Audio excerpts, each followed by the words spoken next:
শুরু হয়ে গেছে।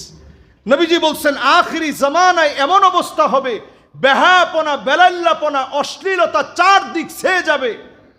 মানুষের কাছে এটা কোনো লজ্জা বলে মনে হবে না। এখন আমি যদি প্রশ্ন করি, উম্মাতে মুহাম্মাদির ভিতরে নিজেরে মুসলমান মনে করে কিন্তু নিজের মেয়েকে ছেলেকে নাচ গান শিখায়, এমন পরিবার আছে না নাই?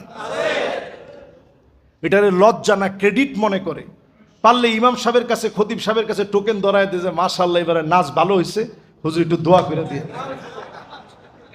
তো আমি এখানে আসার পরে আলহামদুলিল্লাহ এরকম কোনো টোকেন আলহামদুলিল্লাহ পাই নাই।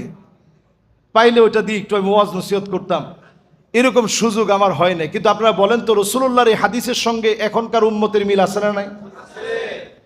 এরপরে নবী সাল্লাল্লাহু আলাইহি ওয়াসাল্লাম বলছেন উম্মতের হালত হবে এমন, হাত্তা ইয়াবুদাল লাত ওয়াল উজ্জা, ঘরে ঘরে মূর্তি ঢুকবে। এখন ঘরে ঘরে তাকায় দেখেন এত বড় বড় পুতুল সব ঘরে ঘরে ঢুকে গেছে, ঠিক কিনা বলেন? সব ঘরে ঘরে পুতুল ঢুকে গেছে। পুতুল নাই কোন ঘরে আপনি একটু হিসাব করে দেখেন।